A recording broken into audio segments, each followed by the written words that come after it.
De temps en temps, ça peut être intéressant d'ouvrir grand les fenêtres, de sortir les tapis, de se débarrasser des vieux papiers, etc. Et c'est ça le jeûne, c'est-à-dire c'est un grand nettoyage qui se fait de façon totalement naturelle, qui ne demande pas de capacité particulière, pour lesquelles il y a, on va dire sur le plan médical, des indications et aussi des contre-indications. AVS avec Philippe Robichon. AVS pour votre santé, bonjour et bienvenue. Je reçois ce matin Laura Aznar. Ça fait plaisir de vous voir, Laura. Bonjour Philippe, bonjour à tous. Vous êtes naturopathe, vous êtes spécialiste de l'arthrose, du jeûne et de la médecine Ayurveda. Exactement. Et vous êtes auteur de Le jeûne, ça marche aux éditions d'Angle. Et cette émission, eh bien, nous en avons parlé il y a quelques mois quand vous êtes venu pour la première fois. C'est vrai. On avait parlé de cette émission pour le jeûne et vous avez bossé. Et c'est grâce à vous que nous recevons aujourd'hui le docteur Jacques Roulier. Bonjour docteur. Bonjour Philippe. Vous êtes médecin généraliste formé à la médecine du jeûne, membre fondateur de l'Académie médicale du jeûne que vous avez fondée en 2019. Alors cette Académie médicale est une association à but non lucratif. Quel est le but de votre association ? Informer et former les confrères et les consoeurs sur les avantages et les inconvénients du jeûne. C'est-à-dire on se base pour l'essentiel sur la littérature scientifique et aussi sur une expérience empirique qui est millénaire et qui commence maintenant à trouver des explications scientifiques. Mais il faut dire qu'aujourd'hui, pour expliquer à ceux qui nous écoutent, les médecins en France ne sont pas tous très favorables au jeûne. En France. En France. Mais voilà, il y a du boulot pour convaincre vos confrères. Il y a une méfiance, on va dire. C'est ce à quoi nous nous attelons, parce que la plupart des critiques qui sont faites par le monde médical français, je le répète, c'est pour l'essentiel le résultat d'une méconnaissance du jeûne. Ce qu'on va expliquer, on parle du jeûne thérapeutique ce matin. C'est pour ça que l'année dernière, vous avez organisé pour la première fois une manifestation, les 100 km de jeûne. C'était un objectif pour communiquer. Exactement. On était une quinzaine de médecins et quelques accompagnateurs de la Fédération francophone de jeûne et randonnée.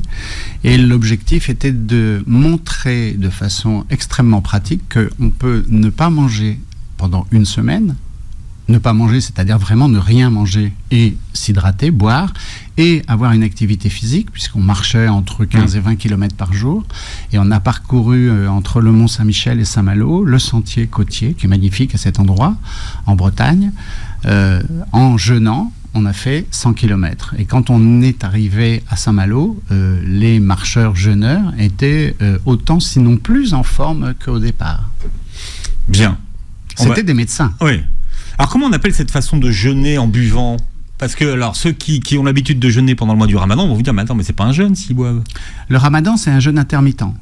Le jeûne, alors il y a le jeûne que nous préconisons sur le plan médical, qui est le jeûne inspiré de la méthode du docteur Otto Buchinger, qui est un médecin allemand, qui dans son histoire personnelle a été victime d'une maladie qu'on appelle le rhumatisme articulaire aigu, qui est la conséquence d'une angine à streptocoque, pour être précis, et c'est quelque chose qui, on va dire, a un résultat qui s'apparente à une soudure des articulations. Et il a expérimenté d'abord sur lui-même un jeûne assez prolongé de presque 3 semaines.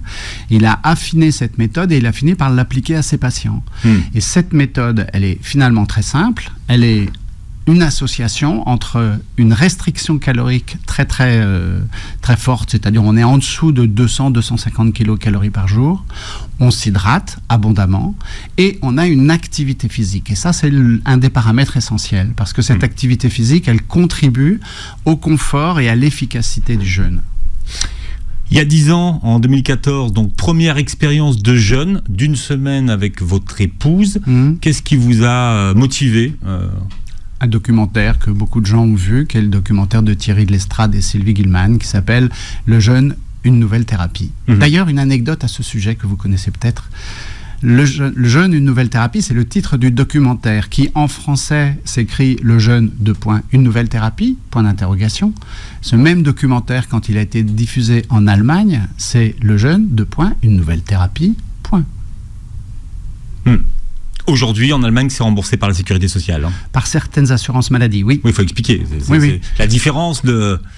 On est dans des univers... paradigme. Dans des univers totalement différent. Le professeur Andreas Mikkelsen, qui est interniste, qui est un professeur dans le plus grand hôpital d'Europe, qui est l'hôpital de la Charité à Berlin, il est donc médecin, chef de service et naturopathe.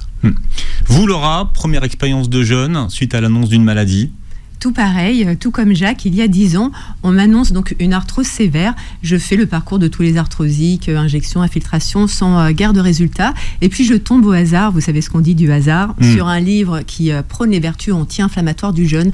J'avais compris que cette arthrose sévère était liée à un terrain inflammatoire. Donc du coup, je suis partie jeûner sans absolument rien connaître ni savoir de ce qui allait m'attendre.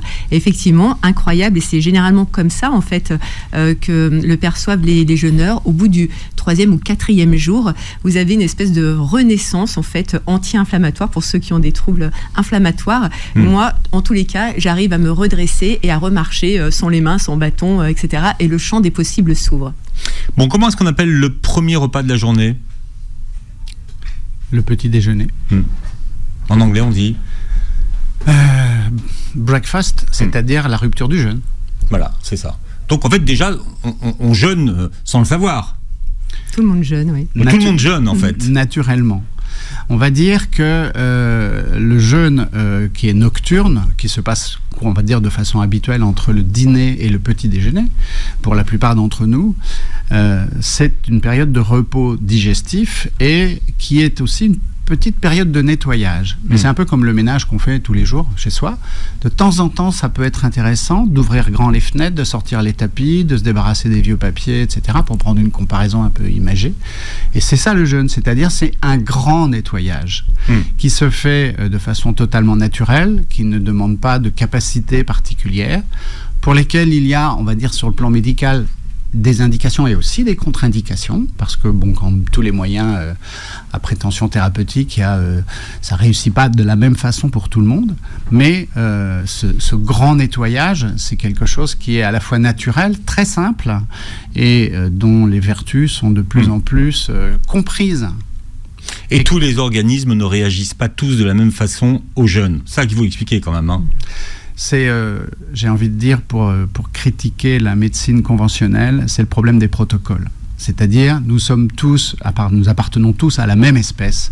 Nous avons tous un nez, 2 yeux, 2 bras, 2 jambes, mais nous avons aussi tous nos particularités. Les gens qui travaillent sur le microbiote intestinal savent très bien que nous avons notre propre microbiote qui ne ressemble absolument pas à celui de notre voisin. On peut nous identifier aussi sûrement qu'avec les empreintes digitales, à partir de C'est notre signature, en fait. Voilà.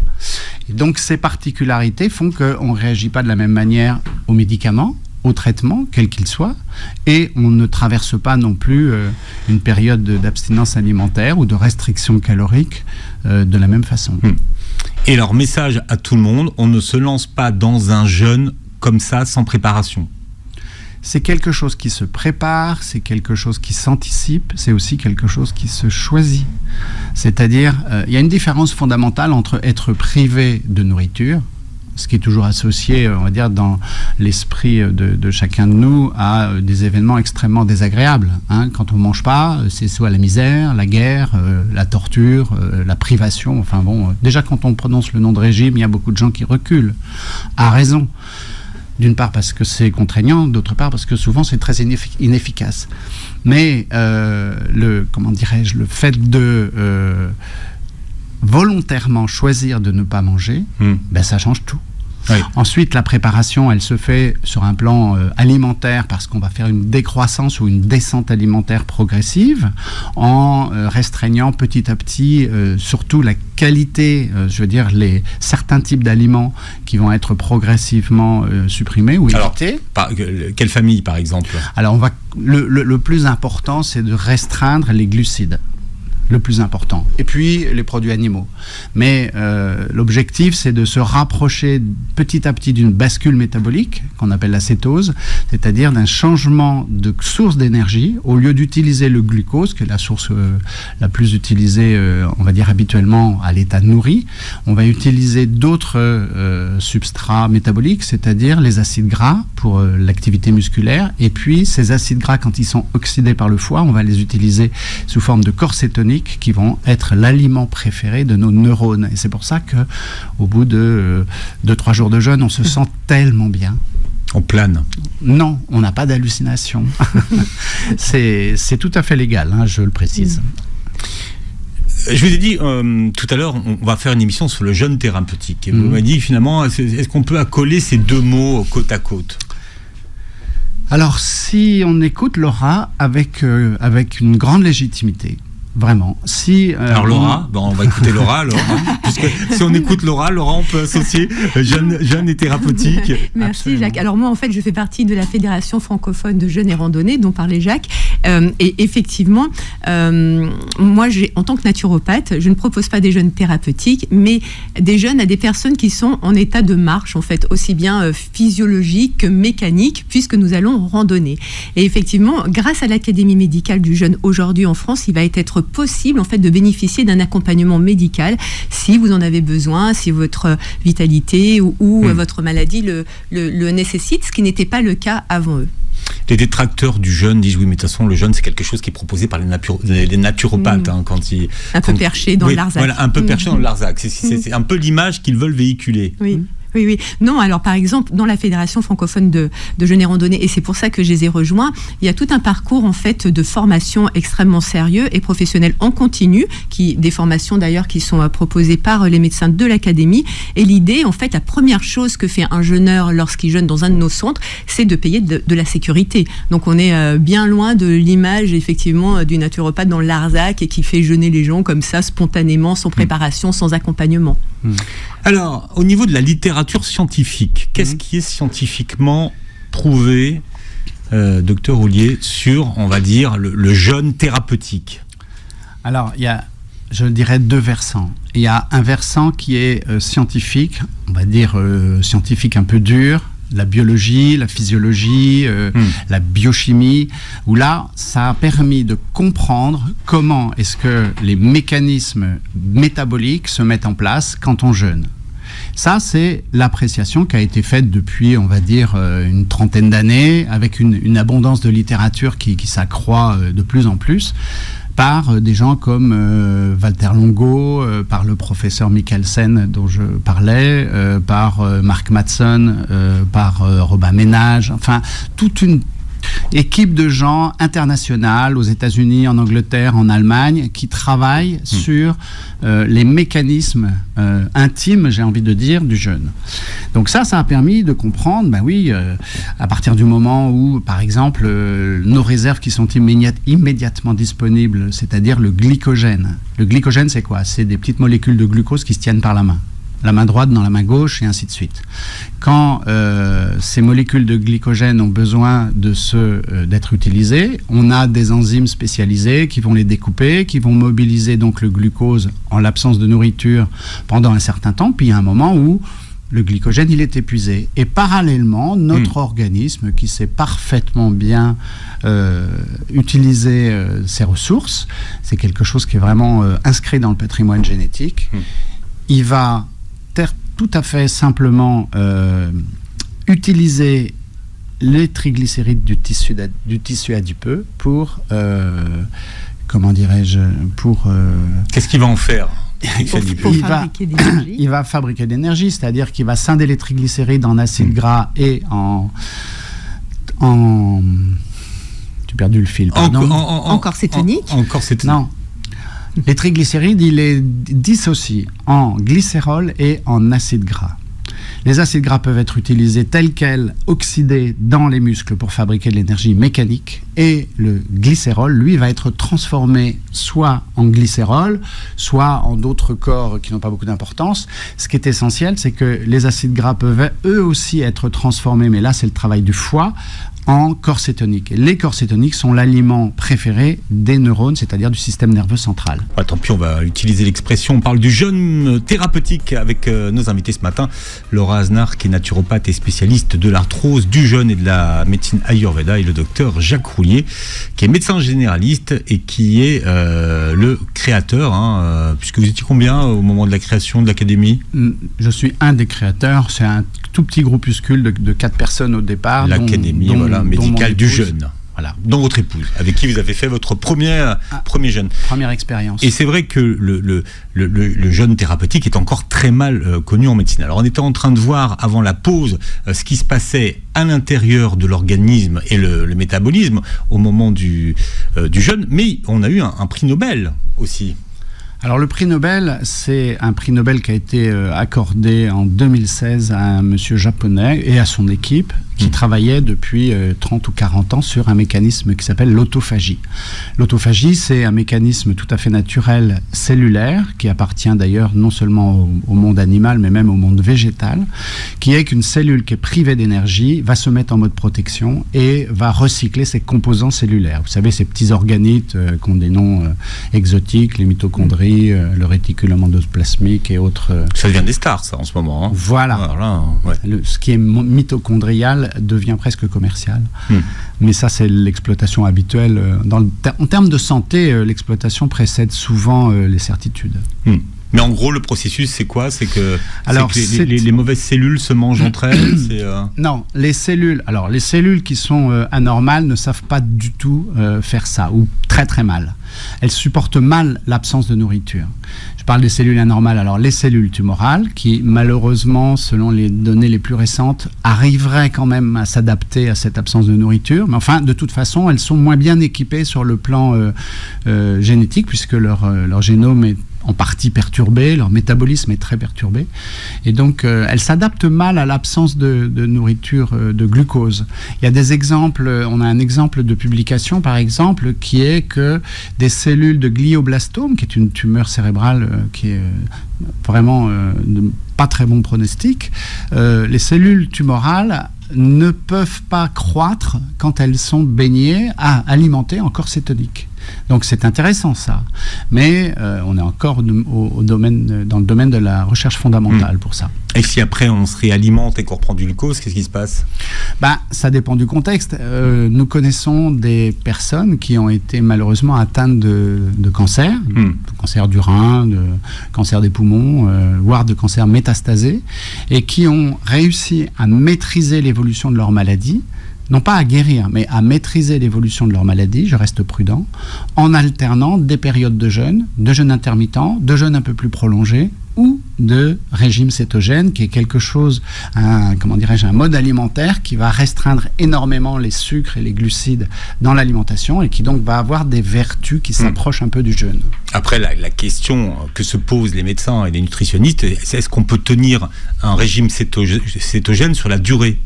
Je connais quelqu'un qui fait ça depuis 10 ans, sans aucun problème, c'est quelqu'un dont on peut parler, il s'appelle Jean-Jacques Trochon, c'est un pilote, ex-pilote de ligne de la compagnie Air France, qui pilotait des longs courriers, et qui a eu une maladie, un cancer du rein métastasé au poumon. Il se porte très bien. Son cancer a dû se déclarer en 2003. 20 ans. Ça fait 20 ans. 20 ans. Alors, quand on parle de jeûne thérapeutique, Laura, de quoi parle-t-on? Ça dure combien de temps? Qu'est-ce qu'on mange dans une journée et qu'est-ce qu'on fait?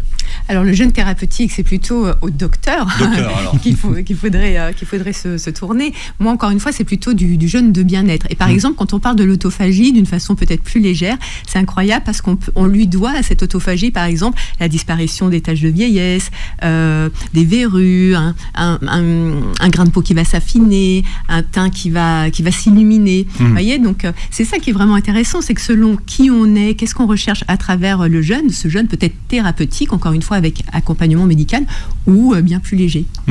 Alors sur la durée, docteur, on peut parler de jeûne thérapeutique sur une durée de combien de temps à peu près? Ça dépend de chacun. C'est ce que je disais tout à l'heure, nous sommes tous différents. Il y a des gens qui vont bénéficier d'un jeûne intermittent au quotidien. Il y a des gens qui vont avoir besoin d'un jeûne un petit peu plus long pour nettoyer un peu plus en profondeur. On n'a pas les moyens, je dirais, en France, parce qu'il n'y a pas encore de clinique ou d'hôpital avec une surveillance médicale 24 heures sur 24 par une équipe médicale. On n'a pas les moyens d'accompagner des jeunes plus longs qu'une semaine, et ceux qui sont accompagnés par un médecin pendant une semaine, ça se fait en ambulatoire. Donc, c'est la limite en France, c'est 7 jours. Voilà, 7, 8, 10 jours. C'est la limite de ce que nous conseillons, et c'est une limite qui est une limite de sécurité, qui est recommandée au sein de la Fédération francophone de jeûne et randonnée et par l'Académie médicale du jeûne, simplement pour une raison de sûreté. Parce que on est absolument certain, en respectant la modalité de jeûne selon Buchinger et cette durée, qu'on ne prend aucun risque. On en est sûr. Après, si on s'intéresse à ce qui se fait dans d'autres pays, par exemple en Allemagne ou en Autriche, en Suisse, en Europe et aux États-Unis, il y a des gens qui vont jeûner plus longtemps dans des structures quelquefois adaptées. C'est-à-dire plus longtemps, docteur ? Vous savez combien de temps vous pouvez, sans prendre aucun risque, jeûner, c'est-à-dire ne rien manger ? Je le sais, alors je peux pas. Si je vous le dis, c'est une quarantaine de jours, je pense. On dit entre 3 et 4 semaines. Ceci dit, ça dépend aussi de la constitution de chacun. Les gens qui ont une très grosse masse musculaire peuvent jeûner un peu plus longtemps. Les gens qui sont en surpoids ont une possibilité de mobiliser leurs réserves pendant plus longtemps. Le record, qui est une histoire, c'est historique, mais c'est un monsieur qui était écossais, qui s'appelait Angus, son prénom, et il a jeûné pendant plus d'1 an. Sous surveillance médicale.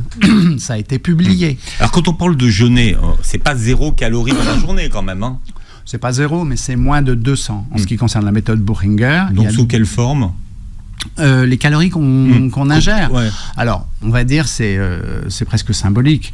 En général, ça se présente sous la forme d'un jus de légumes et de fruits, plutôt légumes que fruits, c'est-à-dire 3/4 ou 4/5 légumes et un quart ou un cinquième de fruits qu'on va prendre le matin. C'est peut-être plus pour le confort et pour la satisfaction des papilles, parce qu'on ne développe pas une carence en vitamines en une semaine, à moins qu'on l'ait déjà auparavant. Et puis le soir, on prend la plupart du temps un bouillon ou un bouillon de légumes qui consiste à apporter un peu de sel et des sels minéraux. Le sel, c'est important parce que c'est ce qui contribue à maintenir la pression artérielle, et en temps normal, on a tendance à en consommer un peu trop, alors que quand on jeûne, on passe de peut-être 7-8 grammes par jour, ce qui est excessif, mais on passe à 0. Donc c'est pour ça qu'un petit apport en sel, ça permet de moins ressentir une espèce de fatigue artificielle qui est liée simplement à la baisse de la pression artérielle. On a parlé des personnes en surpoids tout à l'heure, mais est-ce que ça veut dire que les personnes qui n'ont pas de poids à perdre et qui a priori n'ont pas de graisse peuvent jeûner ? Personne n'est exempt de graisse. Nous avons tous de la graisse, nous avons tous des réserves, en plus ou moins grande quantité, mais là on touche du doigt une des contre-indications du jeûne, c'est l'index de masse corporelle en dessous de 18 ou 18,5, c'est-à-dire les gens qui sont déjà plus que minces, maigres, on va dire ça peut représenter une contre-indication du jeûne, mais ça tombe sous le sens, c'est comme la dénutrition, c'est comme certaines maladies où le jeûne, c'est que ça reste quand même une épreuve relative, même pour les gens en bonne santé, qui est une épreuve qui tient à la nécessité d'adaptation métabolique. D'ailleurs, le deuxième jeûne, en général, se passe beaucoup plus simplement que le premier, parce qu'on n'a plus cette appréhension qui peut constituer un obstacle, et qui fait que, on se dit, oui, je l'ai déjà fait, je connais.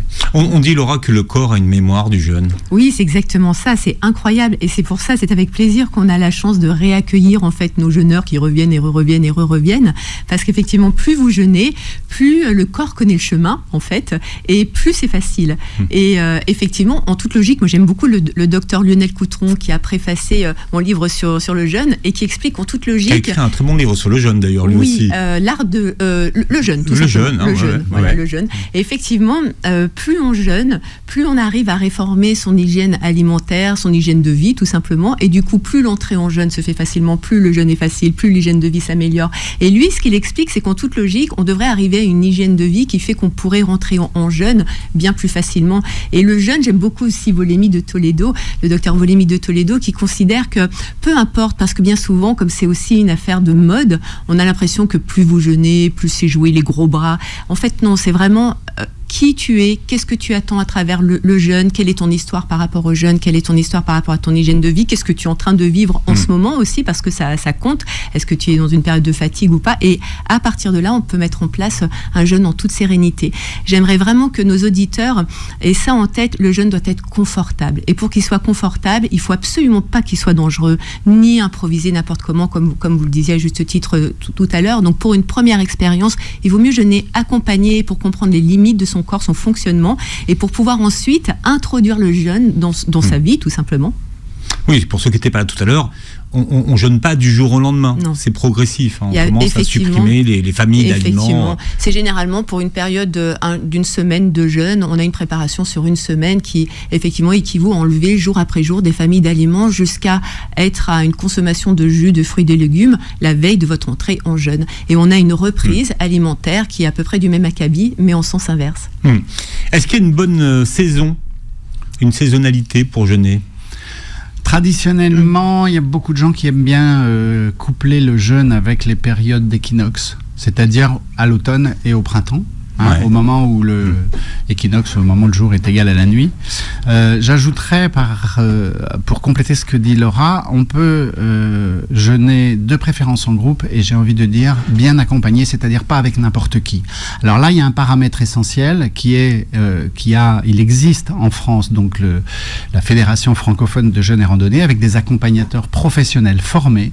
Et malheureusement, on a eu quelques moutons noirs dans l'accompagnement du jeûne, non pas au sein de la fédération, mais en dehors, avec des gens qui se sont fait embarquer dans des aventures plus que risquées, avec évidemment quelquefois des accidents dramatiques qui ont été montés en épingle par les adversaires du jeûne. On ne jeûne pas seul et on ne jeûne pas avec n'importe qui. Il y a un label de confiance ? Celui de la Fédération francophone de jeûne et randonnée, la FFJR. Et c'est pour ça d'ailleurs que l'Académie médicale du jeûne s'est très spontanément rapprochée de la FFJR, parce que, j'ai envie de dire, on est entre gens un peu sérieux, quoi. On fait pas n'importe quoi, on étudie, on échange. Je vous parlais tout à l'heure des publications scientifiques. On a aussi, au sein de l'Académie, énormément bénéficié de l'expérience des accompagnateurs de jeunes qui, eux, ont 30 ans d'avance sur nous. Les naturopathes ont 30 ans d'avance sur les médecins. Mais bon, alors les détracteurs disent, toute la littérature qu'on a scientifique aujourd'hui, c'est de la littérature des pays de l'Est. Des pays de l'Est, non. Le problème, c'est le problème de l'évaluation. L'évaluation d'un moyen thérapeutique, c'est un vaste problème. C'est-à-dire, comment faire la différence entre les effets simplement de la restriction calorique, les effets d'une parenthèse d'une semaine où on va s'occuper de soi, où on va être attentif à sa propre santé, où on est, comme on dit, proactif. Et ça, tous les médecins savent à quel point ça change le devenir des patients. Et puis, les informations qu'on va avoir sur la nutrition, sur l'hygiène alimentaire, sur la bonne façon de se nourrir, tout ça constitue un tout, et on a très clairement des choses extrêmement favorables à l'issue de ce genre de séjour. Je rappelle, Laura Aznar, que vous avez écrit un livre sur le jeûne, sur votre expérience, des interviews. D'ailleurs, vous avez rencontré énormément de jeûneurs. Ça s'appelle... Le jeûne, ça marche. Ça marche. Et ce n'est pas uniquement mon expérience, parce que lorsque j'ai eu envie d'écrire ce livre sur le jeûne, qui s'imposait à moi comme une évidence, puisque le jeûne a vraiment été très important dans mon parcours contre mon arthrose, je ne voulais pas faire un énième livre par la sachante que je suis. Je voulais vraiment laisser la parole, en fait, à ceux qui mènent l'expérience. Parce qu'on préfère celui qui met les mains dans le cambouis que forcément celui qui reste sur de la théorie. Ça passe trop vite. On parle du jeûne thérapeutique ce matin avec mes invités, Laura Aznar, qui est naturopathe, et le docteur Jacques Roulier, qui est médecin généraliste et qui est lui-même formé à la médecine du jeûne. Comment on se forme à la médecine du jeûne ? Un peu sur le tas, parce que la nutrition fait partie des domaines totalement délaissés par dans la formation des médecins en France. Il y a un DU, un diplôme universitaire de nutrition.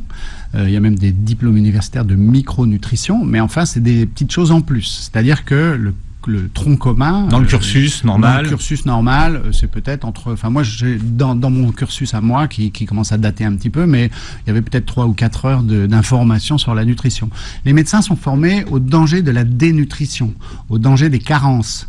Mais la nutrition en tant que telle, c'est pas du tout quelque chose qui fait partie de la formation des médecins. Hélas.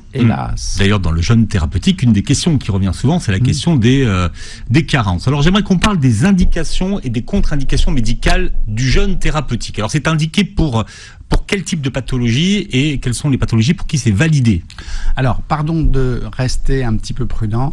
L'accolement des deux termes jeûne et thérapeutique, ça pose un problème à la déontologie médicale. En France, parce que ce code de déontologie dit qu'on n'a pas le droit de faire état, je ne parle pas d'appliquer, On n'a pas le droit de faire état, en tant que médecin, de méthodes qui ne sont pas suffisamment éprouvées. Il y a des confrères qui se sont fait avoir. Et non, personne ne s'est fait avoir parce que quel est le problème? C'est l'évaluation des résultats du jeûne. Et cette évaluation, elle est compliquée parce qu'on ne peut pas faire comme le voudraient bien certains. Ils voudraient appliquer aux jeunes les méthodes d'évaluation du médicament, c'est-à-dire les essais randomisés en double aveugle contre placebo, etc. C'est pas possible de faire du double aveugle en ce qui concerne le jeûne, puisqu'on sait très bien si on mange ou si on mange pas. On peut pas tirer les gens au sort non plus, puisqu'on va perdre cette intention et cette prise en compte volontaire de sa santé. Et donc on peut pas évaluer. Mais si, on peut l'évaluer. Alors il y a des gens qui travaillent là-dessus d'ailleurs, des gens qui sont pas des fous furieux. Il y a des gens qui à l'INSERM, l'Institut national de la santé et de la recherche médicale, en France, qui travaillent sur l'évaluation des interventions non médicamenteuses, sur ce qu'on appelle la médecine intégrative. C'est quoi ça, la Alors médecine pour tout le monde, oui, intégrative? la médecine intégrative. C'est un ensemble, c'est-à-dire qu'on part non plus des protocoles médicaux, mais on part du patient. On va essayer d'apprécier ce que ressent le patient après telle ou telle méthode de traitement. Et c'est ça qui doit rester au centre. On va dire, c'est presque évident, ça devrait en tout cas être évident. C'est pas toujours le cas de la médecine qu'on appelle en silo. Vous savez, il y a les cardiologues, les pneumologues, les ophtalmologues, etc. Heureusement, il y a un peu les généralistes qui sont malheureusement de moins en moins nombreux. En silo. Intégratif, ça veut dire aussi que tout le monde travaille avec tout le monde. Voilà, ça veut dire on travaille en équipe avec le point central qui est le patient. Donc on va pas s'exclure mutuellement, on va pas dire l'homéopathie ça sert à rien, la naturopathie c'est du charlatanisme ou l'acupuncture c'est pour les Chinois. On va dire il y a un certain nombre de circonstances où on peut bénéficier à la fois de la médecine académique, on va dire ce que certains disent allopathique ou chimique ou ce qu'on veut, et puis disons conventionnelle, et puis d'autres méthodes. Pharma, il y en a qui voilà. Donc cette médecine intégrative, il y a une chaire en France à l'hôpital au CHU de Nice. Et il y a des gens, donc je vous disais, qui travaillent à l'INSERM sur des méthodes particulières d'évaluation de ces interventions particulières, non médicamenteuses, et des méthodes qui sont absolument scientifiques. Donc on avance dans la médecine intégrative, cette médecine qui est préconisée depuis seulement 20 ans par l'Organisation mondiale de la santé. Et là, on va dire très franchement, en France, on est totalement à la ramasse sur ce plan-là. Comment on parle? On parle d'indication du jeûne.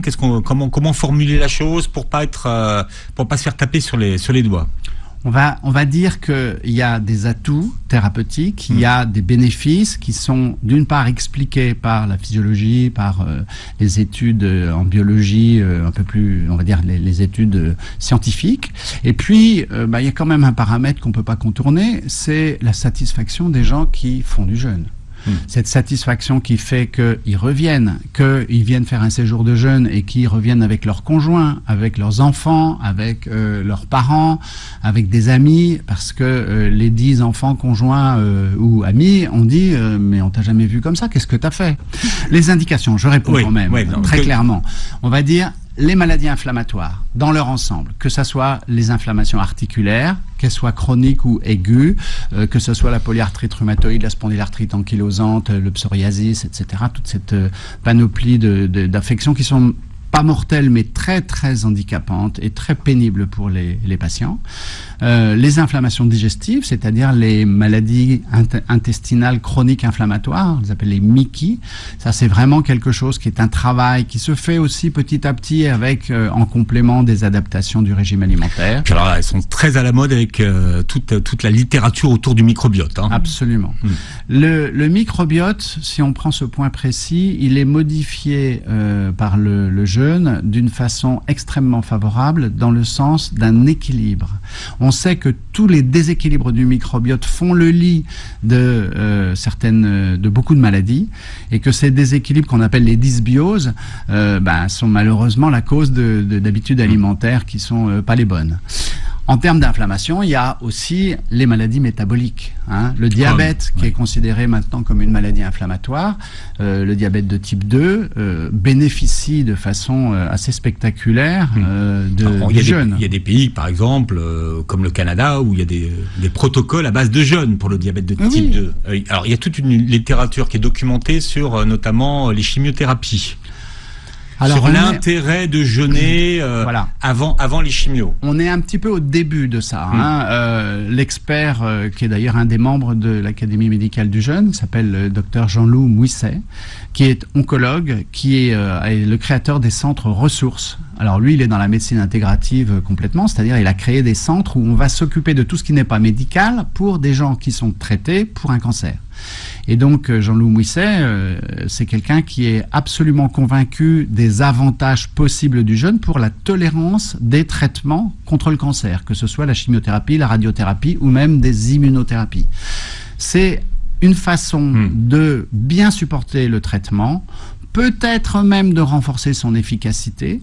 Et quand on tolère bien un traitement, on ne l'interrompt pas. Donc ça participe de son efficacité. Et ça limiterait les effets secondaires. Ça limite les effets secondaires, c'est-à-dire tout ce qui est désagréable quand on subit une chimiothérapie.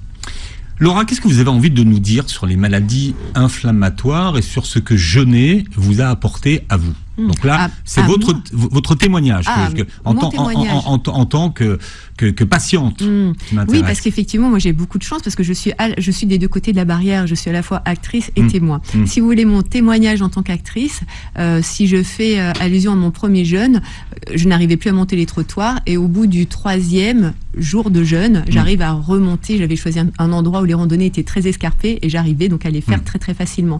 Et en fait, il faut pas voir le jeûne comme un one shot. C'est pas uniquement je jeûne et je ne remets rien. C'est un art de vivre.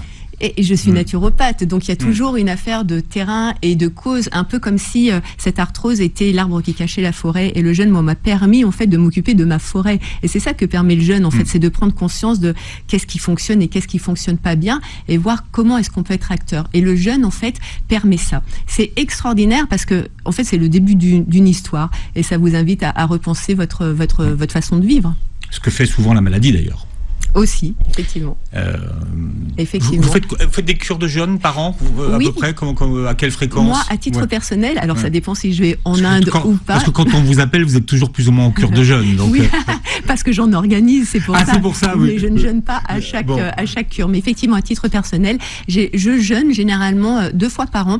Mais c'est pas écrit sur l'agenda, parce que plus vous jeûnez, plus vous êtes connecté à votre besoin. Et ce qui veut dire que tout d'un coup, ça vous paraît évident que c'est maintenant, et pas forcément parce que c'est le printemps, parce que c'est l'automne. C'est des périodes qui sont vraiment très agréables aussi. Moi, j'ai été formée par Désiré Mérien en tant que naturopathe. C'est des périodes en fait qui nécessitent pas d'adaptation du corps. Quoi Désiré Mérien, c'est un de nos hygiénistes, en fait un de nos ambassadeurs aussi du jeûne. Et lui qui considérait qu'il fallait pas imposer au corps qui jeûnait des températures trop élevées, trop froides, trop chaudes, etc. Donc du coup, effectivement, printemps, automne, c'est des périodes qui sont très appréciées. Mais plus vous jeûnez, et plus vous êtes connecté, et plus vous savez quand est-ce que c'est juste pour vous. Alors, je voudrais qu'on donne des adresses pour une fois. On peut retrouver des informations sur le site de l'Académie, Docteur Rouillet. Alors, pour tous ceux qui cherchent des labels. Alors, vous organisez pas, à titre personnel, vous n'organisez pas de séjours de jeûne. Non, l'Académie médicale du jeûne forme des médecins, des soignants, des paramédicaux et des médecins à la connaissance du jeûne dans un premier temps. Deuxièmement, à la connaissance un peu plus approfondie et à l'expérience du jeûne. Ça, c'est toujours quelque chose d'essentiel à notre avis, parce qu'on peut toujours avoir des connaissances théoriques, mais tant qu'on n'a pas pratiqué, ça reste une information, comme disait Einstein. On va encore plus loin en incitant des confrères et des consoeurs à se former à l'accompagnement de jeunes, qui est cette fois un jeûne avec accompagnement médical pour des gens qui ont des pathologies et qui nécessitent une attention particulière. C'est une attention qui est 24 heures sur 24, c'est-à-dire que dans ce type de séjour de jeûne, le médecin, il est présent sur place avec le groupe de jeûneurs 24 heures sur 24, il n'est pas à distance. C'est pris en charge par la Sécu? Pas encore, hélas. Alors je pose la question parce que jeûner, à l'impression, on mange pas beaucoup, mais ça a la réputation d'être un peu cher. C'est-à-dire que si on s'attache à ce qu'on mange, c'est vrai que c'est central dans nos habitudes de vie, mais quand on part, on dit qu'est-ce qu'on a bien mangé. Voilà. On a un rendez-vous, si je peux me permettre. On a un rendez-vous au mois de mars 2024. Qui va être à Aix-en-Provence et qui va être le premier congrès international du jeûne en France, et qui va rassembler tout ce que compte sur le plan scientifique et un certain nombre de routards de l'expérience du jeûne pour faire le point sur les connaissances actuelles concernant le jeûne. On fera, si vous voulez bien, une émission autour de cet événement. Après, d'ailleurs. C'est mieux après On qu'avant. vous racontera. Laura, Oui, je voudrais rajouter une dernière chose. Vous m'avez demandé qu'est-ce que le jeûne m'apporte. Je ne serais pas là sans le jeûne parce que on a parlé beaucoup des corps cétoniques et ces corps cétoniques, effectivement, ils stimulent la neurogénèse, la connexion aux neurones. Et bien souvent, quand on jeûne, on décide. Il n'y a pas qu'une dimension anti-inflammatoire. On peut décider d'une reconversion professionnelle, par exemple. Et moi, mon vous premier êtes jeûne, sorti de l'autoroute, vous. complètement. Voilà. Et c'est exactement ça. C'est exactement ça. On peut décider aussi de se marier, de divorcer, de déménager, de changer de métier très très facilement en jeûnant. Bon, et je rappelle que vous avez écrit Le Jeûne, ça marche aux éditions d'Angle. Vous réécouterez cette émission en podcast sur beurrefm.net et vous l'écouterez sur toutes les plateformes qui reprennent nos programmes et vous verrez la vidéo sur la chaîne YouTube. Merci à tous les deux d'avoir été ce matin. Merci Laura d'avoir bien travaillé et très belle journée santé sur Beurre FM.